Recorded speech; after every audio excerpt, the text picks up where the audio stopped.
Let's face it, if you went to high school anywhere, anytime, any place, you've had issues to deal with. Peer pressure, bullying, diets, stress, etc. And you can argue that girls have different issues from boys. The young ladies you're going to meet soon decided to tackle some of those issues at Westerville North this year. They created a program and called it the Butterfly Project, and even hosted an assembly at the school. Stay tuned. You're going to meet those courageous and enterprising young women in just a moment on this edition of Schools Now!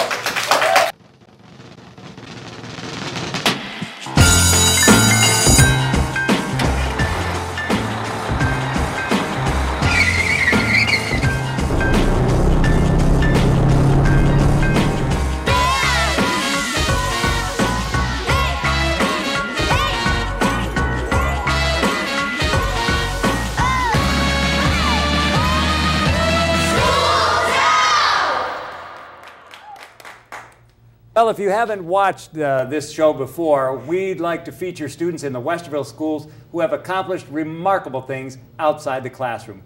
Our guests today fit that category very well. We're going to talk about something called the Butterfly Project today. It was designed to help girls come out of their comfort zone and talk about their feelings and experiences as high school students. We'll meet our first guest and find out more about the Butterfly Project coming up next on Schools Now! Depression affects 1 in 10 adults in the United States alone. Those afflicted often feel powerless and hopeless. Many people are afraid to seek help because they are afraid they will be considered crazy, or because they do not think that they are worth helping. But you don't have to be afraid. There are many non-profit organizations dedicated to fighting depression and other mental illnesses. All you have to do is take the first step. You can. Visit www.freedomfromfear.org for more information.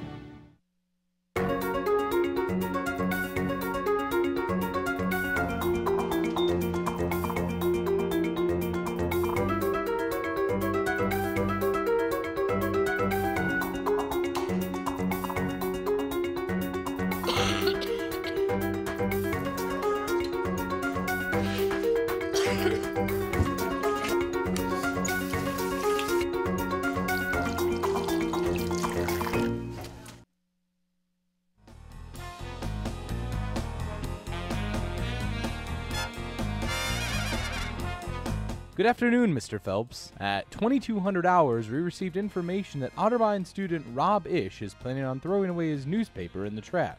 Although there are many recycling bins available throughout campus, Rob is not planning on recycling. It is your mission, should you choose to accept it, to make sure Rob Ish disposes his newspaper in the proper recycling bin. This message will self-destruct in 5 seconds.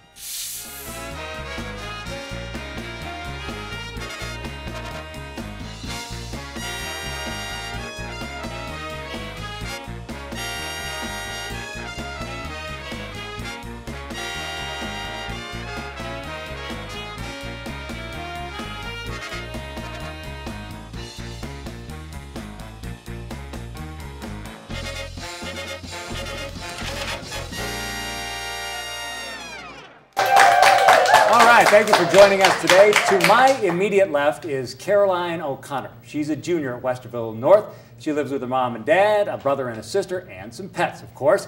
She's a member of National Honor Society, dances jazz and hip-hop, and is involved in her youth group at Church of the Master. Please welcome Caroline O'Connor. And next to Caroline is Jane Steriker. She's a senior at North, lives with her mom and dad, a brother, and some pets. Jane is also a dancer. She does contemporary, ballet, and modern, and she too is involved with several small groups at her church. Please welcome Jane Steriker. Thank you for being on the program, ladies. This is wonderful to have you here, and this is a wonderful project that we are going to talk about today. But first, I'm sure our audience wants to get to know you. So we'll start with you, Caroline. First of all, did you want to say shout out to your mom and dad or your siblings? I'm sure. Hi, Mom and Dad. Hi, everyone. And what are their names? My brother's Austin, my sister's Lauren, and Mom and Dad, Lisa and David. Lisa and David, Yes. and Austin and Lauren. Lauren. Yes. Older or younger brothers? Both older, both in older. college. Oh, good. So you can learn all about that. You were learning about high school from them, right? Yes. Did they help you with issues that as you were going through high school? Actually, no, not very No. much, because my sister was already in college when I was in high school, so you didn't have someone yeah. close to talk to. not really. Okay. So that's kind of why you wanted to Yeah. get involved with a project like this. And you also are involved with Church of the Master. What kind of things Yes. do you do there? Well, I'm very involved in the youth group, and I also help lead the praise team in worship for the youth group. That's great. So leadership roles. You're learning leadership roles early then. Yes. Very good for you. And let's see. You also do jazz and hip hop dance. Are you at a studio or what do you? Yes, Leap of Faith Studio. Leap of Faith. That's here in Westerville, isn't it? Yeah. Yeah. Off of East Wind Drive. Off of East Wind Drive. Okay. Well, yeah, you can put in a plug for them too, sure, because Jane's going to plug her dance company in a minute too, I'm sure. So Same one. same one, Leap of Faith. There you go. Okay. Jane's a senior, and you live with your mom, dad, brother. Do you want to give a shout out to them? Hey guys. What's your brother's name? His name's Bradley. Bradley, and your parents? Gina and Bob. Gina and Bob. Okay. And Bradley, older or younger? He's older, he's in college. So he's in college. Now, did he give you any advice about high school? No. So you were kind of on your own when you got thrown into this thing, right? Yeah. Okay. Well, tell me first of all, Caroline, what prompted this? Did you actually talk to Jane first, or what prompted this whole idea for girls' issues? Well, Jane talked to me first, because we Okay. were both seeing like changes in our friends, and she came to me about it, and we kind of like discussed it. And she said she wanted to make a difference, so she pulled me on board. And then we decided from there on out and started talking things over and figuring out what we were going to do to make a difference in our own school. So. Wonderful, wonderful. Now, Jane, you said you see difference in your friends. We don't want to Yeah. get specifics with names or anything, but Yeah. what kind of things were we talking about that you were noticing? I just started seeing them give into things that they normally wouldn't give into, you know, drinking, messing around with guys, you know, looking at themselves and saying, I'm so ugly, I'm so fat, I need to go on a diet. And I was just like, you shouldn't, you know, look at yourself like that. And I think it all kind of stemmed back to insecurities. So. Now, that is one of the issues we talk about that I think makes a difference between girls and boys. Girls seem to have more of these body issues, self-esteem issues. Am I right in that? Yeah. Than boys? And why do you think that is? I think that it's constant, I don't know, comparing a lot, and I think there's a lot of pressure on girls to be perfect because they look at the billboards and like, wow, like that girl's so pretty, like, you know, look at her hair, look at her skin, like look at her body, and like we don't realize that half of them are just like airbrushed and they don't really look like that. And there seems to be, I remember, and believe it or not, I can still remember high school, even though it was in the 1600s for me. But I remember I didn't feel like I could talk to anybody. I didn't feel like anybody was having the same problems that I had. Did you feel that way as well? Well, actually, I mean, Jane and I talk about our problems, so. But you were close before this? Yes. But with other people that you didn't really know that well? Not with people that I don't know very well, but I have a few close friends I would like talk to those things about. But yeah, there's always like that one that you don't want to share, or you feel like no one else is feeling it, so you just want to hide it. And you know there got to be other people who Yeah. that are thinking the same thing you are, and you just wish you could. So that's why this project was sort of an enlightenment for girls, right? It's like, yeah, I feel that way too. Yeah. Yeah. And I understand that you watched some videos at the beginning of this project that were sort of explaining girls' issues. I got to ask you, was Mean Girls one of the things you said? Yes. Was it really? Yeah. You see, that's one of my daughter's favorite. I always get my daughter in here somehow, but that's one of her favorite movies. And I watched it with her a couple of times, and you know, I see that there are cliques, right? There are still cliques in high school. Did you feel like that was part of the issue they were talking about? There are certain girls that hang out here; they never talk to girls over here. Well, I feel like there are certain cliques that everyone like looks up to, so everyone's trying to look like them, and that can lead to insecurities also, because if you're trying to look like someone else and buy the same clothes they are, like wear the same makeup, do your hair the same way, and then you can't get yourself to look like that, and then you start to feel like insecure about it. So. Now, since you're both dancers, let me start with you. Jane, has dance helped you with any of these issues, or has it made it difficult because now you're in a different sort of clique? I mean, I don't know if that's helping with some of the issues. I think it's just, I guess, like a fun thing. And I don't know, I separate friends and dance, like school friends and dance friends. So. Okay, so there are different groups. You have your dance friends and, Yeah, and they don't really your school friends. mesh, because I think we're like one of the only ones that go to our studio from our school. Really? Yeah. Okay, so you had this idea, you talked to each other then, and then what formulated there? Did you start having meetings and say, what can we do and how can we make this happen? Well, we realized that like we couldn't do this on our own. Like this was a huge thing, and like we planned it for like 6 months, and it was like we're like we need to like pull in some extra help. So we got our friends, her friend actually Megan Robbins, she knew before I did, and then my friend Michaela Wilson, who we just felt like would be great to help because we think it was just crazy. Like we all had our own stories, and I don't know, it just worked out. So we pulled them in, and then talked to Mrs. Knight and Mr. Yancey and presented it. Now we should mention that I have a picture, we have a picture of the 4 girls. I think this is picture number 4, guys, if you can get that one up. The 4 girls that we were going to have originally on the program, and we got to say something about Megan too, because I know she wanted to be here today, but Megan was involved in this as well. Do we have, yeah, we do have that picture. So that's, is that Megan on the left there? That's Michaela. That's Michaela on the left. And Megan's in between us. Megan is in between you guys. The third okay. one. And so the 4 of you were kind of sort of the originators of this project. Okay. And so you took it to Mrs. Knight. What was her reaction? She was just completely on board. Yeah. Really? Yeah, very Like so much support. Yeah. Yeah. Good. And so then you had to decide what to do, right? And what was the first thing you decided to do? Was it hosting the assembly? Yeah. The Yeah, assembly, I think the first thing. Yeah, we had like our goal, and we were just like, we need to, you know, get there. And I think we thought we were just going to jump on board, and like, yeah, like let's go do an assembly. And then they helped us like talk about logistics and oh, you need this, no, you need that. And there was like so many things that so many details. we're just like, I thought we would just get up on stage and do it, but I guess Yeah. that's not how. You know, And you said you had a lot of help, and I think we have some picture of the help too. It was just picture number 5. You had a bunch of volunteers and staff people. Yeah. Are these, I think we're going to try to show those in a minute. There they are. Are these teachers, students, or both? Or Anyone in our lives that we looked up to and really thought would make an impact on the girls. Okay, so they all, what kind of things did they do to help you get this project going? They were group leaders. So the girls were broken up into boundary breaking groups where they could start Okay. talking about their own personal problems. And there was 8 girls per leader. So they helped, I mean, they were awesome. They helped us in any way they possibly could. They're like, if you need anything, they helped set up. They helped clean up in between assemblies. They helped, and you know, most importantly, helped the girls, you know, break down their walls. And you had a guest speaker, Amy Buchan. And where did you find her, and what were her credentials? You knew her. Yeah, I knew her. Oh, you knew her, okay. Yeah. Tell us about Amy. She's awesome. She's like such a role model to us. She was actually my youth pastor's sister, and I've always looked up to her. And I don't know, I just thought she was like incredible, and I'd heard her speak before, and we just really felt like she would be perfect for it. And she just talked about everything that, you know, we needed her to. And we have a picture of Amy too, I think, on number 3. She is, came and just presented a slideshow as well. And what kind of things did she talk about?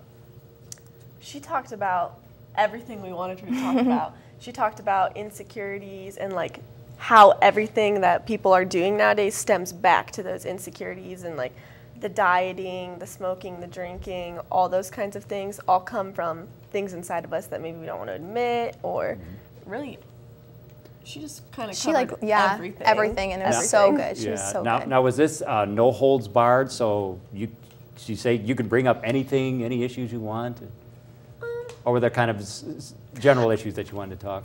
Mostly like girl issues. Yeah. Girl issues. Like girl insecurities, like looking at ourselves. Did you get any flack from people who said, "Hey, what about the boys? You're doing this thing for the girls"? You did. Okay. Yeah, there was a couple, and they were just like, "Wow, like, could you do this for us?" And yeah, they definitely want it for the guys too, but. Because one of the things is, you know, you have to deal with boys who are dealing with their own issues and they're growing up. Do you think this helped you with relationships with boys too, understanding that, even though you were talking about girls' issues, understanding them better and maybe working out some things with the boys in your high school? I think probably in a way, yes. I think that it probably made the boys a little bit angry, because I think the girls started realizing, you know, I don't have to go do those with, you know, that kind of stuff with those guys, and they started dressing better, and guys, I mean, aren't a fan of that, but I mean, I'd rather them be angry than have those girls, you know, be doing it for the wrong reasons. Because that's a lot of your peer pressure. It's not just from other girls, but yeah. The boys have things that they, you know, they're going through a lot of changes too, and they need to understand how girls feel about Yeah, things. definitely. Well, you are both wonderful young ladies, and it's been so nice meeting you, and we are going to take a break, and when we come back, we are going to meet Sally Kamara and also Amber Knight, the social worker who was involved in this butterfly project as well. Stay with us. You are watching Schools Out!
Only in America can a pizza delivery car get to your house faster than an ambulance. Only in America do we buy double cheeseburgers, large fries, and a Diet Coke. Only in America do we leave our cars parked outside in the driveway while we keep our worthless junk inside in our garage. Only in America do we buy hot dogs in packs of 10 and buy buns in packs of 8. So be a patriot, show some pride, because only in America can people say they have the privilege of living in the best country in the world. If you or your organization are involved in an interesting extracurricular activity and you would like to be a guest on Schools Out, you can call 823-1563 or email to jdemas@otterbein.edu. Please leave your name, the name of the school you or your students attend, a brief description of your activity, and a number or email where we can reach you. Schools Out is a WOCC studio production. Welcome back. Now seated to my left is Sally Kamara. She is the newest member of the Butterfly Project. She was born in Cleveland, yay Cleveland, but raised in Westerville. She's a senior and will be attending the University of Cincinnati to major in pre-med. She joined the Butterfly Project because she was inspired by the other young ladies we just met who brought her into the fold. Please welcome Sally Kamara. Now, pinch hitting today for Megan Robbins. We want to thank her so much because she really didn't want to be on camera with us. Is Amber Knight, who is a social worker at Westerville North. Megan was supposed to be here. She's a junior at North, and she plans to attend college and major in pharmacy. She's also a dancer and likes to do volunteer work. But in her stead, we have Amber Knight stepping in. So please welcome Amber. Thank you so much. And, we will start with you, Sally. You're a senior, and you are planning to go to University of Cincinnati in pre-med. Yeah. Good for you. You don't have a specialty in mind yet or anything, do you? Or? I know I want to work with children, and as of lately, I've been thinking about working with cancer patients. So. Oh, wow. Yeah. So maybe pediatrics to start? Yeah, definitely. Yeah. And oncology eventually. Wow. Maybe. You have to have scary good grades. You must have scary good grades to do that. Yeah, you know, gotta work it up in there. You do, yeah, you're doing okay? Yeah. You like math and science? In there. Lots of math and science? I actually love math, but I'm not a big fan of science unless it's like chemistry and stuff. So, yeah. Science is kind of important to medicine, isn't it? It's really important, Especially but biology. yeah, but I'm kind of hoping I'll like make it off of numbers.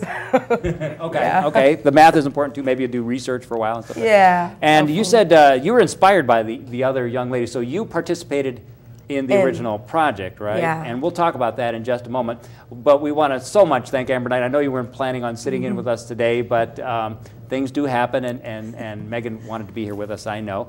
But you must have, well, tell us a little bit about yourself, first of all. How long have you been at North, and where you got your training and so forth? Okay, I've been at North for a little over 2 years, and I got a social work degree at The Ohio State University and Miami University. So Yeah, I've been, living the dream at North, so. Great. Are you from this area originally? Or? No, I'm from an hour and a half north of Columbus. Which would be? Anna. Anna, okay, I was going to say, I know it's almost very all small That's town. a small town. Wait a minute, I think I know where that is. Is it near Houston? Mm-hmm. Okay, it's northwest and somewhat near Lima. See, I know that area because I worked in Lima up there, so very good. And we're glad to have you here, and I'm sure the young ladies are glad to have you here. Is this your first job out of school then? No, I worked at Children's Hospital prior to this. Oh, okay, great. Well, you must have been thrilled when because this is right in your wheelhouse, right, when the girls came to you with this idea. Tell me how that transpired. Jane and Caroline originally came to me with the idea, as well as with Mr. Yancey, and they were very passionate about their story and just very much wanted to share it with us and share it, most importantly, with the young ladies at Westerville North. They have been wonderful throughout this whole process and putting it all together, very thorough, and just very thankful that they came and did this at North. Now, one of the things I know we had talked about previously is you want to keep this going, right? So even though some of the girls are graduating, you'd like to see it continue next year. Any plans so far for next year? No plans currently, but we have, Caroline will be back next year as well as Megan, so they'll be continuing with whatever they want to continue with. Would you like to see the assembly as a yearly thing, or is that just a one-time sort of? We've talked about that, but if we are going to do it again next year, we're going to have to change it up a little bit just so the kids that have already been there before see something different. Okay. Now, Sally, when you went into this thing, do you have any idea what to expect with the assembly and so forth? I remember them calling us down to the aux gym and us all being like, what's going on? In the back of our heads, we're like, oh my gosh, this is so dumb. They're pulling us out of class. But as we sat down and it started, the first thing they showed us were statistics, and they showed this model and the transitioning of her before and afterwards. And I think that's what captured our attention. And from that moment, we were all stuck. We wanted to know more and more about what was going to happen. What was it about? So the grumbling of, it's another stupid assembly Yeah. went away quite rather pretty quickly. Yeah. From the very beginning.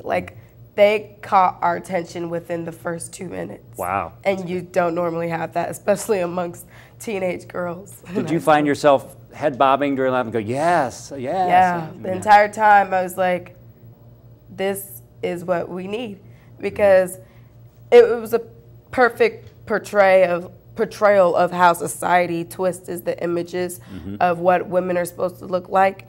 And it's kind of what builds into how young teenagers create their insecurities. So by seeing that, I was like, I want to know more what's going on. Now it got down and intense for a while there too. They broke you up into little groups, and I think we even have a picture of one of those. That'd be number one. We have a picture of one of the small groups. What happened there when you broke down into the small groups? When we broke into our small groups, there was this wall you could see all the girls put up at first. Nobody wanted to talk, right? Yeah, because it was why should I have to show my emotions and tell my story to people who I don't know? But you could see, even as you looked across the room at other people in their small groups, how that wall that was built up with each and every person slowly built. It slowly tore itself apart, Every girl was starting to just release it all. You could see tears streaming down. And the small groups for teenage girls, it's so much easier when you don't have guys in your group because it's just easier, Yeah, you could talk about things you wouldn't normally talk in front of. Now each group had a facilitator to. Yeah. Okay. And so they prompted you with certain questions. Were most of the issues, it sounds like all three of you have mentioned body issues, so was that one of the larger issues, or were there other issues that you talked about as well? I think the biggest issue for a lot of the girls in my small group was dealing with change throughout high school. We had, I think, 2 freshmen. No, why did I say 2 freshmen? We had all seniors, but 2 of them spoke of their freshman year and their transition from freshman year to senior year and how it was a drastic change and whatnot. And I think that was the hardest thing for all of us to cope about and talk about. in our group. Were the groups randomly assigned, or did they specifically They were randomly assigned. Okay. Yeah. So you didn't know who you were going to be with, and you were definitely with outside of your comfort zone of friends when Definitely, but I think that worked to an advantage. It like taught us how to open up, you know, instead of just keeping all of our walls built up. It's kind of like Breakfast Club. Athletes are with the brains. Yeah. Was Breakfast Club one of the movies you watched, maybe? Also? No. Okay. No, sorry. That's a good movie, though. You should kind of watch that, because it sort of talks about that. Even though there were boys in there, there were 5 completely different people that normally wouldn't hang out together. And you find out that athletes, brains, whatever, they all have the same problems as you. The same problems and the same issues you. Now, you did something called, and maybe this is the same thing, Cross the Line. That's a large group activity. What is Cross the Line about? Basically, what they had us do was we stood on opposite sides of the gymnasium, and there was like a large line in front of each line on the side of the gymnasium. And what they would do is they would say, cross the line if you've ever felt an insecurity, or cross the line if you suffer from self-body issues, you know, and you would cross the line. And so they did it, and you saw a lot of girls cross the line during a lot of the things, and it just showed each and every one of us how much we all had in common with one another. Now, you are a junior, is that right? Senior. You're a senior, okay. Yeah. So, yeah, I'm sure you would love to see this continue, though, even though you won't be a part of it. Have you talked to younger classmen to see if you can get people say, them involved? please get this going? We're actually going to have Caroline and Meg take over next year. Great. And then next year, me and Jane will be joining it. Me, Jane, and Michaela will be joining and coming back, you know, to make sure that it's pursuing and going further, you know.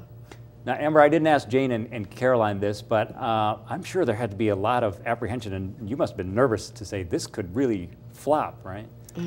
Did you talk about that? I was nervous. I wasn't necessarily nervous that it was going to flop, but I was very nervous that there was going to be a lot of aftermath and a lot of kids that really needed extra support.